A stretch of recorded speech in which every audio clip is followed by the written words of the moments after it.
Guys, प्रगति मंत्रा में आपका स्वागत है। मैं मानविन सिंह लेके आया हूँ उत्तर प्रदेश की जनजातियों के रिगार्डिंग। राइट, अभी तक जो क्लासें हुई हैं वो आपको सभी लोगों को समझ में आई होंगी, अच्छे वे में हो रही हैं, रोज़ क्लास हो रही है। राइट, और अच्छे वे में आप एक एक क्लास को करिएगा। राइट, और जो भी नए स्टूडेंट हैं चैनल को सब्सक्राइब जरूर करें और अच्छे वे में सारी क्लासेस को करिएगा। राइट, तो देखते हैं उत्तर प्रदेश की जनजातियों के बारे में देखना है। राइट, तो भारत के कुल अनुसूचित जनजातियों की जनसंख्या का 1.09% भाग उत्तर प्रदेश में पाया जाता है। राइट, जो भारत की कुल अनुसूचित जातियां हैं, जनजातियां हैं, उनकी जनसंख्या का, जो भारत की टोटल जनसंख्या का जो अनुसूचित जनजाति का जो उत्तर प्रदेश में वो कितना है, 1.09%। राइट, उत्तर प्रदेश की कुल जनसंख्या में अनुसूचित जनजाति का 2011 की जनगणना के अनुसार 0.6% है। जो उत्तर प्रदेश में कुल जनसंख्या है उसमें अनुसूचित जनजाति है वो कितनी है, 2011 की जनगणना अनुसार 0.6%। ठीक है, राष्ट्रपति के संविधान अनुसूचित जनजाति उत्तर प्रदेश के आदेश 1967 के तहत उत्तर प्रदेश उत्तराखंड को सहित 5 जनजातियां हैं। राइट, जो राष्ट्रपति के संविधान के अनुसार है वो उत्तर प्रदेश में कितनी जनजातियां, 5 जनजातियां। उत्तराखंड में भी जो जनजाति पाई जाती है उसमें उसको भी काउंट किया गया इसमें। ठीक है, कौन कौन, भोटिया, बुक्सा, जौनसारी, राजी एवं थारू को अनुसूचित जनजाति का दर्जा दिया गया। कौन कौन, भोटिया, देखो भोटिया, बुक्सा, जौनसारी, राजी एवं थारू अनुसूचित जनजातियों को दर्जा दिया गया। उत्तराखंड के पृथक होने के बाद 2003 के संशोधन के आदेश द्वारा 10 अन्य जनजातियों को अनुसूचित जनजाति का दर्जा प्रदान किया गया। मतलब जो उत्तराखंड अलग हो गया, पृथक हो गया, तो 2003 का संशोधन हुआ, उसके आदेश के अनुसार 10 अन्य जनजातियां अनुसूचित जाति का दर्जा प्रदान किया गया। ठीक है, ये चीज़ समझ गए। अब इसके बाद क्या देखना है, इसके बाद बेटा देखना है उत्तर प्रदेश की प्रमुख जनजातियाँ या जनजातियाँ समूह। देखो कौन कौन उत्तर प्रदेश में है, तो एक है गौंड समूह। ठीक है, कौन सा, गौंड समूह। दूसरे बुक्सा, थारू, राजी, जौनसारी या बोगा और खारबार समूह। ठीक है, एक बार याद रखिएगा, गौंड समूह, बुक्सा, थारू, राजी, जौनसारी, बेगा या खारबार समूह, ये जनजातियां हैं उत्तर प्रदेश की, ये प्रमुख जनजातियां हैं। अब इसमें से हम सबसे पहले देखेंगे जौनसारी जनजाति क्या है। राइट, तो जौनसारी जनजाति के बारे में देखेंगे तो जौनसारी जनजाति का जो प्रमुख उत्सव है वो क्या है, बिक्सु, पंचाई और दीपाई। कौन सा है, हाँ दीपाई, तो ये प्रमुख उत्सव है। तो याद रखिएगा जनसारी जनजाति का जो उत्सव है वो है बिक्सु, पांचाई और दियाई। ठीक है, दीपाई, हाँ दीपाई। ठीक है, अब प्रमुख नृत्य देखेंगे तो नृत्य क्या है जनसारी जनजाति का, रासो, घुमसू, धी, धुड़चा, सराई। थोड़ा सा अजीब नाम है, अंडे कांडे, झेला, घोड़ो तथा जंगबाजी, ये इसके प्रमुख नृत्य हैं। कौन कौन, याद करिएगा, घुमसू, रासो, घी, धी, धुड़चा, सराई, अंडे कांडे, झेला, घोड़ो तथा जंगबाजी, ये क्या है, ये प्रमुख नृत्य हैं किसके, जनसारी जनजाति के। अब देखेंगे बुक्सा जनजाति का, तो बुक्सा जनजाति को भोक्सा जनजाति भी कहते हैं और बुक्सा जनजाति भी कहते हैं। प्रमुख क्षेत्र कौन सा है इनका, बिजनौर जिला इनका प्रमुख क्षेत्र होता है बुक्सा जनजाति का। और प्रमुख आराध्य क्या है इनके, मतलब जिनकी पूजा करते हैं तो वो है चामुंडा देवी। ठीक है, ये चीज़ याद रखिएगा। बुक्सा जनजाति का संबंध किससे, तो पटवार राजपूत घराने से है। बुक्सा जनजाति का किससे, पटवार राजपूत घराने से है संबंध। ओके, और इनका एक तख्त बोला जाता है, तख्त नाम, तो ये बुक्सा जनजाति के पंचायत में सर्वोच्च व्यक्ति होते हैं तख्त, जिनका नाम तख्त के नाम से बुलाया जाता है। ठीक है, अर्थव्यवस्था का प्रमुख आधार क्या है बुक्सा जनजाति का, तो वो है कृषि। ठीक है, तो इतनी बात समझ गए आप, नहीं समझे, इतनी बात समझ गए होंगे। तो देखो इसको समझने का मेन मुद्दा क्या है, देखो ये जो उत्तर प्रदेश की जनजाति है इससे भी क्वेश्चंस काफ़ी पूछा जाते हैं, UP PCS, UP lower PCS, RO या आरओ। राइट, ये क्या है, उत्तर प्रदेश का जो भारत की जो कुल अनुसूचित जनजाति है, राइट, उस जनसंख्या का 1.09% भाग उत्तर प्रदेश में पाया जाता है। कितना, 1.09%। उत्तर प्रदेश की कुल जनसंख्या में अनुसूचित जनजाति 2011 की जनगणना अनुसार 0.96% है। ठीक है, उत्तर प्रदेश के अनुसार, वो भारत के अनुसार देखी गई। ओके, राष्ट्रपति के संविधान के अनुसार क्या हुआ कि 5 जनजातियों को काउंट किया जाता है उत्तर प्रदेश में। जब उत्तराखंड साथ में इसको काउंट किया जाएगा तो 5 जनजाति हैं। कौन कौन? भूतिया, बुक्सा, जंसारी, राजी, थारू, अनुसूचित जनजाति का इनका दर्जा दिया गया। उत्तराखंड के पृथक होने के बाद 2003 में एक संशोधन हुआ था। उसके बाद 10 अन्य जनजातियों को अनुसूचित जाति का दर्जा प्रदान किया गया था। ठीक है, ये प्रमुख जातियां कौन कौन हैं? तो गोंड समूह, बुक्सा, थारू, राजी, जौनसारी, बेगा और खारवार। ठीक है, खरवार। ठीक है, कौन कौन? गोंड समूह, बुक्सा, थारू, राजी, जौनसारी, बेगा और खरवार। ठीक है, जौनसारी जनजाति क्या है? तो जौनसारी जनजाति का जो प्रमुख उत्सव है वो कौन सा है? बिक्सू है। ठीक है, पांचाई है और दीपाई है।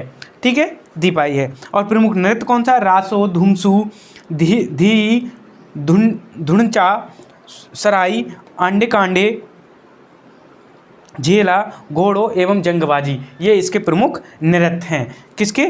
जौनसारी जनजाति। इनसे क्वेश्चंस आए हैं इसलिए मैं बताना चाहूँगा। ठीक है, अब इसके बाद बुक्सा जनजाति को देखेंगे। प्रमुख क्षेत्र क्या है? बिजनौर जिला, अभी मैंने जस्ट बताया। प्रमुख आराध्य क्या है? चामुंडा देवी। और बुक्सा जनजाति का संबंध किससे? पटवार राजपूतों से है, राइट, घराने से। और तख्त क्या होता था इनमें? सबसे सर्वोच्च पद, जो पंचायत का जो सर्वोच्च व्यक्ति होता था उसे तख्त बोलते थे। और अर्थव्यवस्था का प्रमुख आधार क्या है बुक्सा जनजाति का? वो है कृषि। ओके, तो इतनी बात समझ गए। अब इसके बाद और जनजाति जितनी हैं सबके बारे में थोड़ा थोड़ा सब पढ़ते हैं। ओके, देखिएगा आगे ना, समझ गए थे। अब इसके बाद मैंने कहा था कि आगे की जनजाति देखते हैं। आगे की जनजाति क्या है? थारू जनजाति। अब ये थारू जनजाति जो है, राइट, वो क्या है? उनका निवास क्या है? तो उनका निवास जो बेटा है वो है गोरखपुर के तराई क्षेत्र में। कहाँ पर है? थारू जनजाति का गोरखपुर के तराई क्षेत्र में है। प्रमुख वंश कौन सा है? तो किरात वंश है। कौन सा है? किरात वंश है। ठीक है, शारीरिक संरचनाएं हैं तो ये छोटे कद के होते हैं, इनका रंग पीला होता है और चौड़ी मुखाकृति के होते हैं। ठीक है, मुखाकृति के होते हैं। मुख्य भोजन क्या है इनका? चावल है। ठीक है, तो ये एक एक चीज़ याद करना। मुख्य भोजन इनका चावल हो गया, इनका शारीरिक संरचना हो गई। भवन निर्माण इनका बेटा क्या है? तो कैसे भवन निर्माण करते हैं? तो वो होते हैं लकड़ी के लट्ठों तथा नरकुलों से इनका भवन निर्माण होता है। ठीक है, इसके बाद प्रथा, तो इनके यहाँ जो प्रथा होती है वो संयुक्त परिवार प्रथा है। कैसी है? संयुक्त परिवार प्रथा। ठीक है, इतना याद रखिए। इनका जो शोक पर्व क्या है? इनका शोक पर्व है दीपावली। ठीक है, इनका शोक पर्व है। किसका? थारू जनजाति का। विवाह इनका कैसा होता है? तो बदला विवाह का प्रचलन है। कौन सा विवाह? बदला विवाह का इनका प्रचलन है। और जो प्रमुख त्योहार है वो बजहर है। कौन सा है? बजहर इनका प्रमुख त्योहार है। और प्रमुख परियोजना, तो ये थारू जनजाति के लिए एक परियोजना आई थी, थारू विकास परियोजना। 2 अक्टूबर 1980 को प्रारंभ हुई थी ये परियोजना। कब? 2 अक्टूबर 1980 को प्रारंभ हुई थी। दोबारा समझने की कोशिश करिएगा सभी बच्चे। थारू जनजाति निवास गोरखपुर के तराई क्षेत्र में। ठीक है, इनका जो प्रमुख वंश है वो है किरात वंश। शारीरिक संरचना छोटे कद के, गोल पीले रंग के और चौड़ी मुखाकृति के। मुख्य भोजन क्या है? चावल। भवन निर्माण लकड़ी के लट्ठों तथा नरकुलों। ठीक है, प्रथा क्या है? संयुक्त परिवार प्रथा है। शोक परिवार दीपावली। विवाह बदला विवाह प्रचलन है। और प्रमुख त्योहार कौन सा? बजहर। और प्रमुख परियोजना है थारू विकास परियोजना, जो कि 2 अक्टूबर 1980 को प्रारंभ हुई थी। तो ये हो गई थारू जनजाति, समझ गए ना। अब इसके बाद खरवार जनजाति देखते हैं। खरवार जनजाति, उसको देखिएगा। निवास कहाँ कहाँ है? सोनभद्र, देवरिया, बलिया, गाजीपुर और वाराणसी। कौन कौन? सोनभद्र, देवरिया, बलिया, वाराणसी और गाजीपुर, ये इसके निवास है। प्रमुख नृत्य कौन सा है? कर्मा। कौन सा नृत्य है इनका? जो खरवार जनजाति का जो नृत्य है वो प्रमुख, वो है खरवार, वो है कर्मा। ठीक है, और उस प्रमुख देवता कौन से हैं? बदहस, बनसंती, दूल्हा देवी, धमसान या गोरैया। कौन कौन? बदहस, बनसंती, दूल्हा देवी, धमसान एवं गोरैया, ये इनके प्रमुख देवता हैं। ठीक है, उपजातियां इनकी देखिएगा तो सूरजवंशी, पदबंदी, दौलतबंदी, खैरी राउत, मोगती, मोझैयाली, गोंजू और अमिरिया। ठीक है, तो एक बार थोड़े से अटपटे हैं फिर भी याद करने की उपजाति कौन कौन, तो याद करिएगा। सूरजवंशी, पदबंदी, दौलतबंदी, खैरी राउत, याद करिए खैरी राउत। और उसके बाद मोगती, मोझायाली, ठीक है, गोंजू और अमरिया। ठीक है, ये आदि इनकी उपजाति हैं। ठीक है। मूल निवास क्या है इनका, तो मूल निवास है बेटा, याद करिएगा ये क्वेश्चन आया भी था, पलामू झारखंड में है। जो खरवार जनजाति का मूल निवास है पलामू झारखंड, याद रखोगे, ठीक है। तो ये हो गया खरवार जनजाति, ये हो गया थारू जनजाति, ये दोनों जनजाति समझ गए, ठीक है। दोबारा खरवार देखना तो दोबारा देख लो, निवास सोनभद्र, देवरिया, बलिया, गाजीपुर, वाराणसी, ये इसके जो निवास है। और प्रमुख नृत्य कर्मा, प्रमुख देवता बदहस, बनसती, हाँ बनसंती, दूल्हा देवी, धमसान और गोरैया। उपजाति सूरजवंशी, पदबंदी, दौलतबंदी, खैरिया, हाँ राउत, मोगती, मोझाइली, याली, गोंजू और अमरिया आदि। मूल निवास क्या है, पलामू झारखंड, और ठीक है। तो ये हो गए खरवार जनजाति के, याद रखिएगा। अब इसके बाद जो देखने, सोनभद्र में कुछ जनजाति पाई जाती है, उनको याद कर लीजिएगा। पूछा जाता है कि ये जनजाति कहाँ पाई जाती है, तो ये सोनभद्र में पाई जाती है। कौन कौन, पहरिया बेगा, याद रखो बेटा, पहरिया बेगा, पनखा याद रखना, पनिका, देखो पनखा और पनिका, अग्रिका याद करना, अगरिया, पटारी, भुइनिया, चेरो आदि जनजाति कहाँ, ये सोनभद्र में पाई जाती है। एक बार लिख के पढ़ना, लिख लेना, एक बार थोड़ा सा अटपटे नाम है तो इनको लिख लेना, तो ये एक बार याद हो जाएगा। ओके, तो ये दो जनजाति मैंने पढ़ी और ये सोनभद्र में। थोड़ा सा और है उत्तर प्रदेश की जनजाति के बारे में, तो वो भी आगे देखते हैं। इतना तो समझ में आ गया होगा, ये एक बार याद करना। देखो थारू जनजाति है जो गोरखपुर के तराई क्षेत्र में रहती है। प्रमुख वंश क्या है, किरात वंश है। शारीरिक संरचना छोटे कद के होते हैं, पीले रंग के होते हैं, और कैसे होते हैं, मुखरित, चौड़ी मुखरित के होते हैं, ठीक है। मुख्य भोजन चावल होता है। भवन निर्माण लकड़ियों के लट्ठे और तथा कैसे होते, नरकुलों से के साथ मतलब बनाते हैं घर को। प्रथा संयुक्त परिवार प्रथा।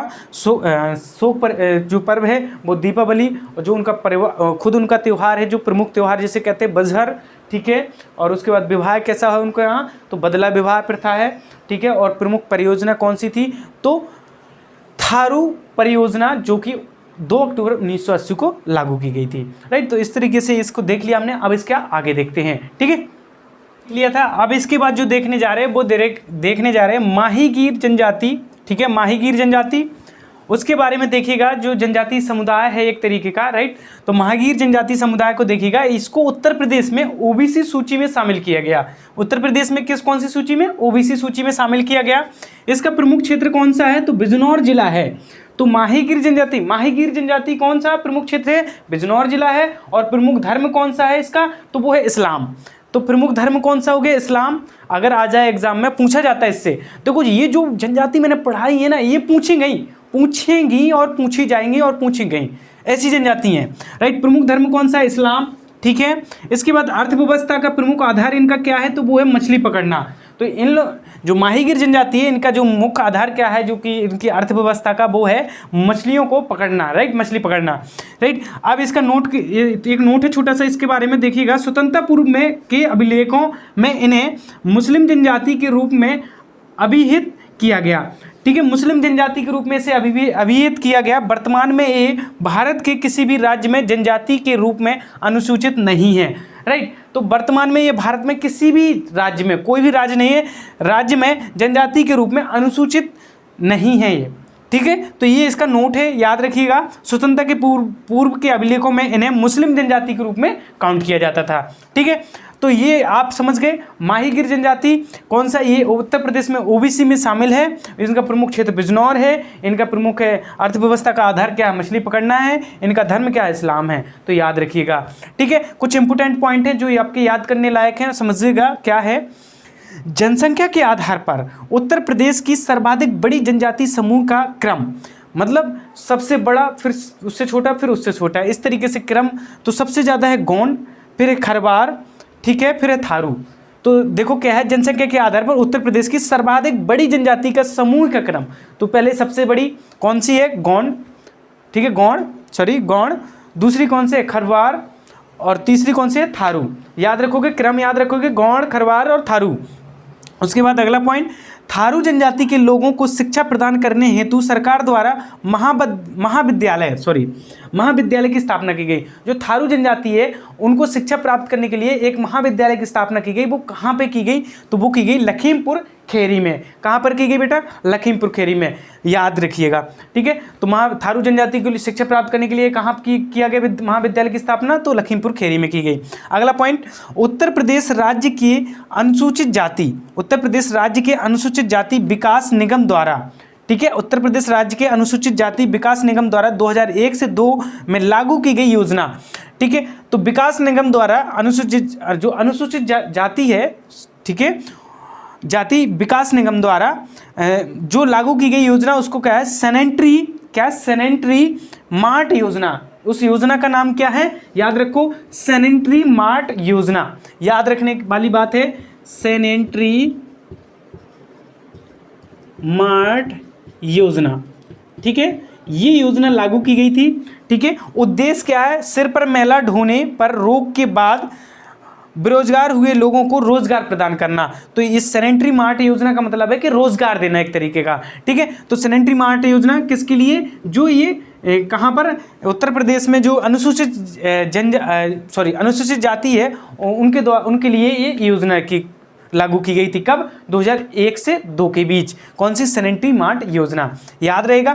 फिर एक बार रिवीजन कर लो। माहीगीर जनजाति समुदाय उत्तर प्रदेश में ओबीसी में शामिल किए गए। प्रमुख क्षेत्र कौन है? बिजनौर जिला है। प्रमुख धर्म क्या है? इस्लाम है। और मूल अर्थव्यवस्था का आधार क्या है? मछली का पकड़ना है। और ये क्या है कि ये स्वतंत्रता से पूर्व क्या थी कि ये मुस्लिम जनजाति में इनको काउंट किया जाता था, ठीक है। वर्तमान में ये भारत में किसी भी राज्य में जनजाति के रूप में अनुसूचित नहीं है, जनजाति के रूप में अनुसूचित नहीं रखा गया है, ठीक है। तो याद रखिएगा। इंपोर्टेंट पॉइंट के आधार पर मैंने बताया आपको कि जनसंख्या के आधार पर सबसे ज़्यादा जो उत्तर प्रदेश में कौन सी जनजाति है? तो गोंड है, फिर कौन है?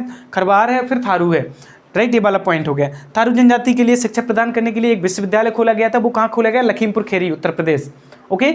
उसके बाद उत्तर प्रदेश राज्य के अनुसूचित जनजाति विकास निगम द्वारा 2001 से 2 के बीच एक योजना लागू की गई उनको रोजगार प्रदान करने के लिए। वो योजना कौन सी थी? सैनिटरी मार्ट योजना, ओके। समझ गए ना? पूरा समझ में आया? ठीक है। तो आज के लिए इतना ही। Thank you so much everyone. आपने बहुत अच्छी क्लास करी और इसी तरीके से क्लास करें। और मैं आपसे एक रिक्वेस्ट करूंगा कि आप अगर नए हैं तो चैनल को सब्सक्राइब जरूर करें, क्योंकि रोज़ आपको एक नया वीडियो इस यूपी स्पेशल का अभी मिल रहा।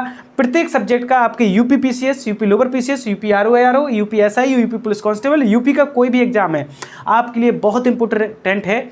अगर आप दे रहे हैं तो आप इस चैनल पर रुक सकते हैं और आप इन सब चीज़ों को पढ़ सकते हैं, क्योंकि आपके एग्जाम में आने वाले क्वेश्चंस इनसे ही बेस बनते हैं, ठीक है। तो आज के लिए इतना ही। अब मिलते हैं हम अगली क्लास में बहुत अच्छे वे में। अगर नए हैं तो चैनल को सब्सक्राइब करें। हमें एक बहुत बड़ा प्रगति मंत्र का परिवार है। आप लोगों का सहयोग रहेगा तो मैं बहुत कुछ करके दिखाऊंगा आपको, सारा कुछ एकदम फ्री मटेरियल आपको प्रोवाइड कराऊंगा। ओके, आज के लिए इतना ही। Thank you so much everyone. Bye bye.